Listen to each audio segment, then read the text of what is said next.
Welcome to That's Anita Live, the talk show dedicated to providing emotional healing through sharing to help you create a happier life. Toxicity from your work environment can spill over into every area of your life. It can really suck the wind out of your basic human right to happiness. Mary Abbajay says managing up isn't sucking up, but taking control and creating the work culture you desire. Mary is the CEO of Careerstone Group and delivers organizational development solutions to workplaces. Managing up isn't sucking up, huh, Mary? It's not sucking up. So what is the difference? I'm telling you, well, here's the difference. So when you're sucking up or you're brown nosing, really the only purpose you're serving is kind of your own survival, your own sort of path forward, right? So I'm just going to suck up to you because it's really all about me when I do that. Managing up is when you're going to develop a robust relationship with your boss in order to get good results for you, for your boss, and for your organization. So it's a three-fer, right? So if I'm going to see, like, how can I work the best with you, Dr. Anita, if you're my boss, so that I can make you successful, I can be successful, and the organization is going to be successful. Right. So that's why it's not sucking up. Although, as we talk more about bosses, there is one boss that likes to being sucked up to a little bit. We'll talk about that one later. Managing up is a place of choice. Yes. Versus being a place of victimhood. Yes. What is that? Well, so, you know, so often in the workplace, we may get a boss that we don't love, right? And there's a lot of bad bosses out there, people, because organizations still promote people based on technical skills and not in their aptitude for managing people. Right. So your chances of getting a boss that's not very good are pretty high if you work long enough, right? So when you have a boss that's difficult or a boss that's just difficult for you or a truly terrible boss, you have three choices. You can either choose to accept the situation and just accept it, right? Eckhart Tolle says that to us. Accept it. Just don't get all worked about it. That's the way it is. You can choose to change the situation, and we know that we cannot change other people, right? As much as we wish we could. So how does an employee? You change your way you interact with somebody else. So I can't change you. I can only change how I interact with you. And then the third choice is to leave the situation. So when you don't make one of those choices, if you decide to stay and be bitter and complain, you've made yourself a victim. And once we make ourselves a victim, we disempower ourselves. So as long as you choose to either accept it, leave it, or change it, knowing you can only change your reaction to it, you're making a good choice, and any one of those choices are good. When you don't make any of those choices and you decide just to complain and be like, that's awful, that sucks, I'm not going to do anything, you're sabotaging your own career and your own happiness. Yeah, that's what bitterness looks like under acceptance. Yeah, exactly. The whole victim thing. Exactly. Okay. Yeah. And when you, because think about, well, you know a few people that perhaps work in government. You've worked in a few offices. We've all seen people that don't want to take responsibility for their own professional happiness or the professional success. They want to put everything on the boss, everything on what other people are doing or not doing for them. And they become victims and their career stalls and their workplace happiness stalls. And I'm guessing many parts of their lifestyle too. So now, how does this help? Because it seems like it would be exhausting in the workplace to always be managing up. That when you got to other parts of your life, like home or out with friends and family, you wouldn't have anything left to. Well, you know, that's an interesting question. I would say being a victim is more exhausting. Okay. Right? Because you're surrounding yourself with negative energy. And the truth about managing up isn't that it's so much extra work, it's just different work. So for example, let's say that you were a manager that liked a lot of details, right? You're very detail oriented. And let's say as a worker, I'm just not. I'm kind of a big picture gal, you know, like blah, blah, blah. And so in order to work well with you, you're going to need something from me more than I'm used to giving, right? You're going to want me to know the details. Maybe you're going to want longer reports.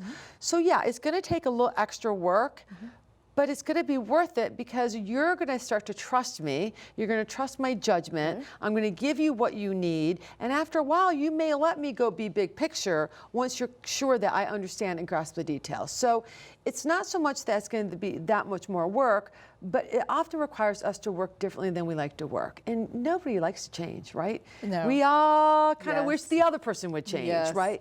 But when it comes for us changing, for us to try a new behavior, it's much harder. Can an employee affect their boss's energy level? Absolutely. And that is one of the things that you want to be really careful that when you are working with your boss, and by the way, your peers, your coworkers, and your spouses, you want to work with people's energy level and not against it. You don't want to be the drain, the energy drain, right? If every time you interact with your boss is like, oh my God, thank God she's leaving my office, like they're not going to want to interact with you, right? Right. But if when you interact with your boss, you're like, you know what, I felt really great about interacting with Anita. I'm energized for her, or she works with my energy, it's gonna go a whole lot better for you. Now, and speaking about energy, in your book, you go into detail with the innie and the outie. Yeah. Give me some background on that so that we can get into the details of what they are. This is one of the very best things you can do, at least a great place to start when you manage up, is figure out if your boss is an introvert, which is an innie, or an extrovert, which is an outie. And the reason this is important is, as you mentioned, this really has to do with energy, right? The source of energy. And it also has to do with preferred communication styles. So an introvert, for example, is the person that gets energized from within, from their own ideas, their own thoughts. They tend to like to work alone a lot. They may work behind closed doors. They may not be engaging with you that much. They may not reach out to have like a lot of personal conversations. They don't readily share information, and it's not because they don't like you, it just doesn't occur to them, right? And they like a lot less external stimulation. You compare that to the extrovert, right? An extrovert readily engages with people. They readily share ideas. They think out loud all the time. Like you'll be talking with them and they'll feel like they've changed their mind like 6 times, but they're just processing out loud, right? Yes. They're always checking in. Maybe they're walking around the office, always popping in for a chat. So the thing about the introverts and the extroverts is too much extroverted behavior with an introverted boss is going to drain them, and not enough extroverted behavior with an extroverted boss is going to drain them. For example, I am an introvert, okay? I know I play an extrovert on TV, Yes, so you do. I do, right? But I am an introvert. So I have an extroverted job. My job is very much working with people, corporate training, facilitation. So I get done with that, and I don't want to talk to anybody for like 6 hours, right? And so my team knows, do not call Mary like at 4:30 or 5 after she's been training all day, because she's not going to want to talk to you, right? It'll just be draining. Because you're drained because I'm you're drained, you know, and so they know how to work that. Now, an extrovert boss, like if I was an extrovert, they would be aware that if I was extroverting all day, I'm probably going to want more, right? And they would know that they better engage with me. So it's really about understanding how to work that. So if you have an introverted boss, I have a couple tips for you. Introverted bosses, it's going to be up to you to check in regularly with them. They're not going to be as proactive about checking in with you, right? Don't assume their silence or their kind of reservedness is about you. It's not about you. Don't assume they're unfriendly because they may forget to say hello. It's just they're probably in their own world, their thoughts. Get on their calendar. It's going to be up to you to schedule meetings with them. They're going to cancel half of them, but that's okay. You'll have the other half, right? And then finally, if you're an extrovert and you're working for an introvert, I want you to put a sign on your computer that says wait, and it stands for why am I talking? If you are just talking to fill the space with an introvert, don't do it. So those are my tips for my introverts. Now, if you're working for an extrovert, I'm going to give you different tips. So let's say, are you an introvert or an extrovert? Introvert. Yeah, that's what I thought. Okay, so let's say you are working for an extrovert, and that extrovert boss is probably going to drive you crazy. Is she pops into your office all the time, wants to say hello, wants to have long meetings that could have lasted 4 minutes, right? I come into 10 minutes. Once we go to lunch together and we just got out of a meeting. Yeah, of course she does, right? It's important to her. So you know you have to do, you have to suck it up now and then and go have lunch or maybe a cup of coffee or something. But they're going to want to feel engaged, because if they feel like they're like getting information from you is pulling teeth, it's going to de-energize them. So be ready for the pop-in. If you want to control the pop-in, go pop in on them instead, right? Go into their office, pop in, say hello so they don't come there. Speak up during meetings, even if you're not if your thoughts aren't fully formed. Extroverts don't expect you to have perfect thoughts when you come out. You're definitely going to want to engage them a little bit. A little bit more face-to-face time or phone time with extroverts work really well. Which is exhausting. I know, for us girl. We introverts. like the email. We like that because it's easy. It saves us energy. But you need to get a little face time with the extroverted boss, because that's what's going to energize them. I know. Look how tired you are just thinking about it. But you can manage it. Like, you have to literally put it into your day. Like, think, okay, I'm going to have a half an hour. I'm going to close myself off. I'm going to flip the switch and I'm going to go talk to my extroverted boss for 10 minutes every day. You can do it, girl. You can do it. Oh my goodness. That's a challenge. I'm going to call you It is a in big, 1 week. It is a big challenge. But you know, it will be worth it. Because people trust people they know, right? And people trust people that's easy to communicate with. So we have to make it easier to communicate with people who are different than us. And it's all in translating. Yeah. Yeah, there's no good or bad. Right, Yeah. because if you're an extrovert, you have to translate to what your boss's language is. Yeah, that's exactly right. Right. And yes, would it be an ideal world? Energy. It is, but like, I know. And here's the next question. Yeah. Why does all of that matter when I'm only here to get the work done? Oh, you're here for so much more. You're here for so much more. Why is it that they aren't responsible for their own interpersonal management? In a perfect world, in a perfect world, your boss would adapt to you. In a perfect world, managers would know how to manage people and projects, right? They would know what their role is. They would understand what you needed so that you would feel valuable and valued, right? They would know that Anita's an introvert. She gets the work done. She doesn't need to be bothered. But guess what, girl? We don't live in a perfect world. And as we talked about in the very beginning, people hire managers based on their technical ability and not on their managerial ability. And managers are human beings, and they have their own, you know, personalities, their own preferences, their own communication styles, and their own pet peeves. So we can't wait for the unicorn boss, right? We have to work on the boss that we have. So letting go of why should I is the first step you have to do to manage up. And that unicorn boss is a unicorn. It's a very rare. Yeah, very rare. It's very rare. And I hope everybody has one at some point. But another reason you want to manage up is because your career matters, right? Your career matters and your workplace experience matters. In order to get the workplace experience and the career that's right for you, we sometimes have to manage those who manage us. Whew. Truth bomb. Exhausting. We'll be right back after this to actually get into some of the objections of why people don't like to manage up. What if I told you that you could stop the negative tape from playing inside your head? What if, with 7 simple steps, you could leave the pain of the past behind and live every day as your true, authentic self? It is possible, and you can do it. The ebook, 7 Simple Steps to Beat Emotional Baggage, How to Become Whole, Healed, Healthy, and Happy, shares how to resolve emotional baggage and feel free to live true to your own personality, spirit, and character. Transform negative thinking into positive thinking and become equipped to boldly face your past and resolve emotional pain.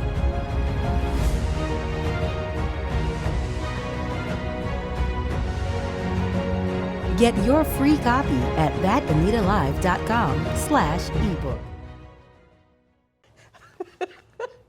And we're back with Mary Abbajay, and we're talking about managing up in your work environment. To create the type of work environment that is optimal for you, you must take responsibility for managing up. That is absolutely correct. And you have to remember, the workplace is a social system. I know, Dr. Anita, meaning it's not that it's a party, but it's a social system, which means that we have to work with, through, and around other people. And in a social system, relationships matter. And the relationship that matters the most is your relationship with your boss. You need to do what you can do to make that a good relationship. Because as an introvert, we want to come in, you could really just slip us the work you want us to complete through a mail slot in the door.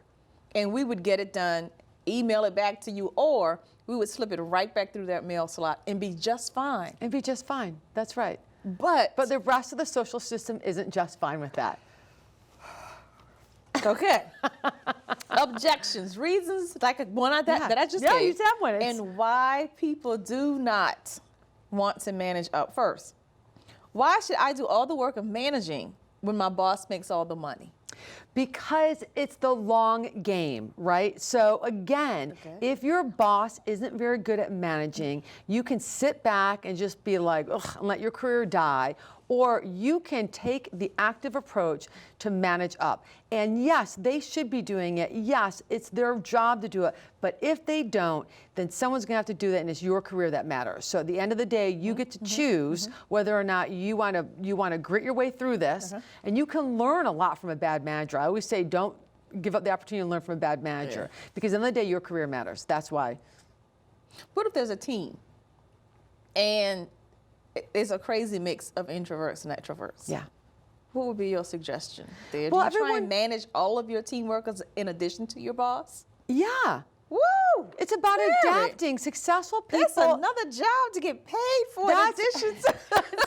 That is, success in life requires being able to adapt, right? It requires being able to be flexible to adapt and succeed in different situations. We are not always going to have the luxury of being with the same group of people who are exactly like us, doing the exact same thing we do. In order to really get stellar results, we're talking about diversity. We're talking about being able to roll and adapt to diversity. Sometimes it's diversity of personality, sometimes diversity of energy sources. There's another perspective. But that is, I mean, this is about understanding how you can really work well, collaborate, communicate with people of all kinds, not just people who are exactly like you. Because, not me, because in my home I have peace and quiet. But I know a number of people that in the home, children under 5, they've got daycare, they may, or not all, if all of them are not under 5, school. Then they may have a parent that has just moved in because they have an ailing parent that can no longer live alone. With so much going on in the home environment, what do they pull from? Where do they get their energy source to actually then come into the 9 to 5 and do that exact same thing all over again? Well, I think for that situation, I think we have to be realistic in our lives about what kind of a work environment is going to work for us. Okay. Right? So you have to be thinking about if your work life is so stressful, or there's so much managing up going on, or the energy is just too draining, then I really think something's going to give. And I think you can't, get rid of your family. Well, you could, but you might go to jail, right? So you need to find the right work environment for you, and that's also about being adaptable, understanding that at different times in your life you're going to need a different workplace experience, and that's okay. Okay, here's the second objection. Okay. Sucking up is for suckers and patsies.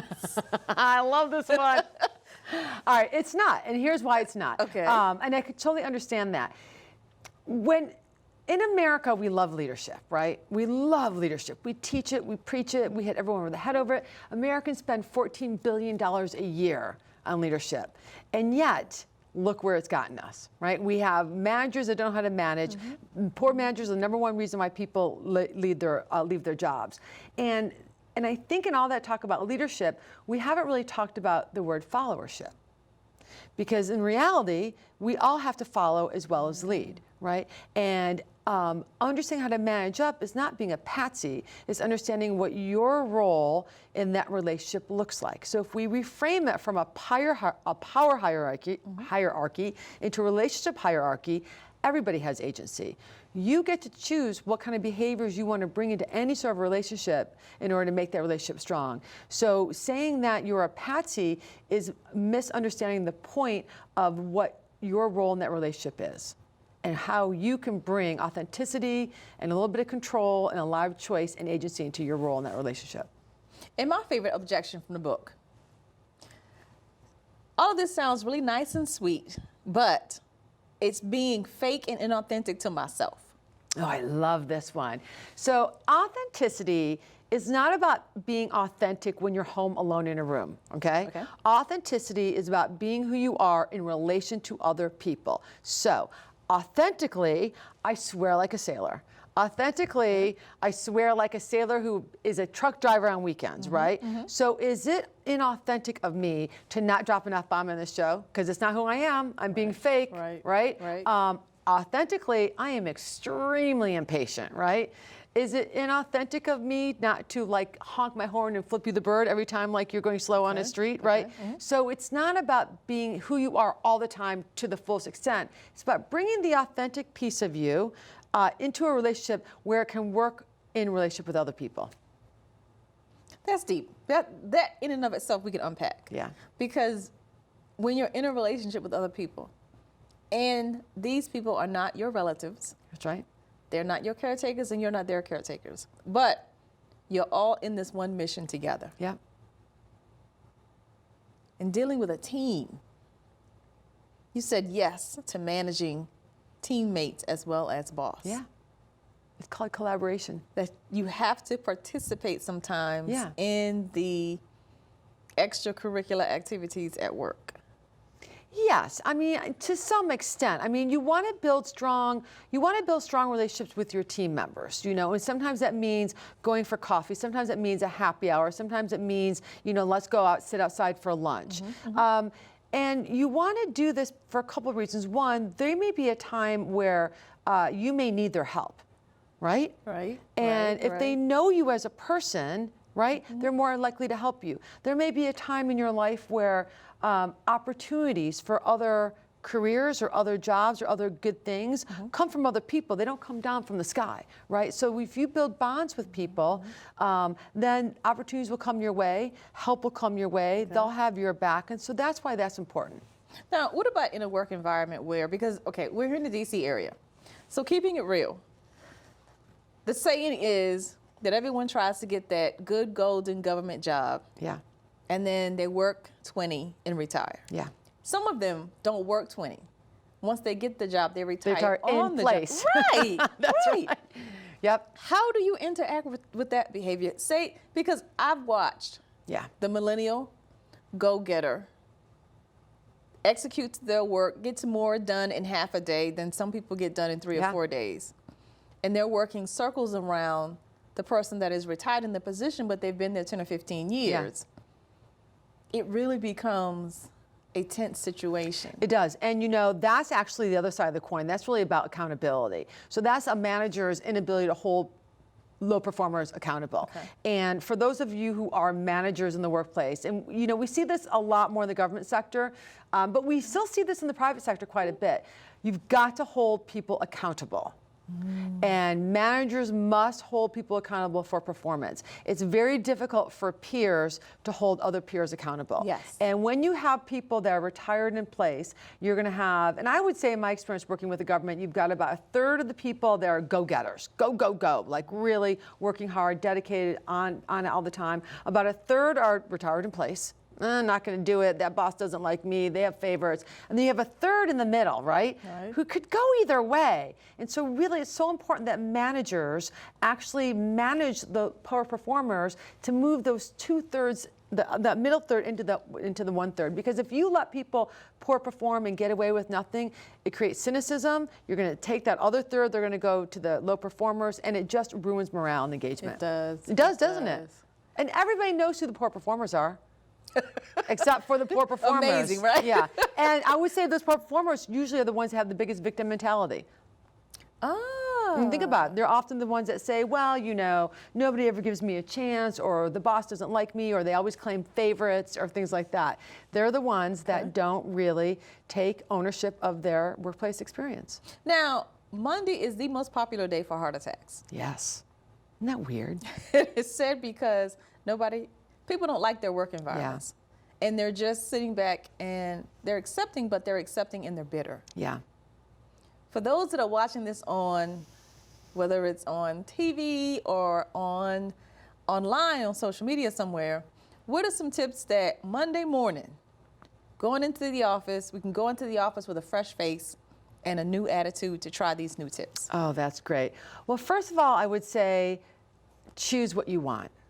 All right, so if you're in a very difficult workplace situation, let's say you have a bully boss, a tyrant, a screamer, a shouter, or someone who's horrible, you need to choose.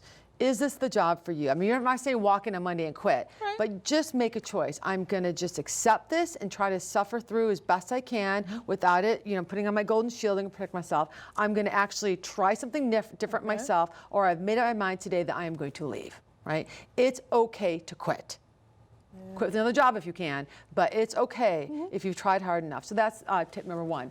Another tip I would say is For like more normal situations, right? Okay, okay. But because if you really are in a bad situation, I don't believe anyone should be bullied or treated really poorly at work. I mean, you really do have to protect yourself and leave. That person has to make the decision. They have to make the decision. You just have to decide. Do not wait until you get to a situation where you're experiencing heart attack symptoms. That's right. And they say it takes like 22 months to get over a toxic boss. All right. So let's say your boss is not toxic, just a normal boss. You just want to spruce up. First of all, stop bringing your boss complaints. Instead, bring requests. Every time you bring a complaint, or every time you have a complaint, like this deadline's too soon, or your edits are too long, or whatever it is, there's a request inside of every complaint. Find the request and make it. So instead of saying the deadline is too short, say, hey, boss person, I would like to have an extra 2 or 3 days to work on this project, and here's why. And when you make a request, you have to tell them why you need the request and what it's serving. So no complaints, requests. Same with problems. Don't bring problems, bring solutions. Like bosses hate problems. Like I hate it when my team brings me problems. I love it when they bring me a problem and they bring me a solution. Like they've already handled it. They've already handled it, or I have confidence in them. I love them a little bit more, right? So problems, solutions, not problems. And the other thing is, take a look at their perspective. Like really sit back and be like, what is Boss Anita's life like? Like what's the stuff that she has to deal with? What's her boss doing to her? Like what kind of things is she responsible for? What is she worried about? Like really try to put yourself in their shoes and figure out like what is really important to them. And then see if you can't find one thing, small or large, that you can do to make your boss's life just a little bit easier. Just a little bit easier. And I don't mean brown nosing, but I mean, like if I know that you're my boss, I know that you have this show every week, what if one week I just said to you on a Monday before Saturday taping, I said, hey, how about I reconfirm all your guests for you? Like that'd be a nice thing, right? Yes, it would. Just little things like that. Any way you can anticipate your boss's needs and make their life a little easier. Wow, make their life a little easier. Like as we said, the most popular day for heart attacks is Monday, because people dread going back into a work environment they hate. Don't allow your challenge of having to just provide food, clothing, and shelter for yourself rob you of the life that you deserve. Achieving balance, contentment, or even happiness requires change. To reach out to Mary Abbajay, visit Careerstone.com. Make the commitment to change your life for the better today. I'm Anita, your host. Be sure to check out that'sanitalive.com for where and when to see our next episode.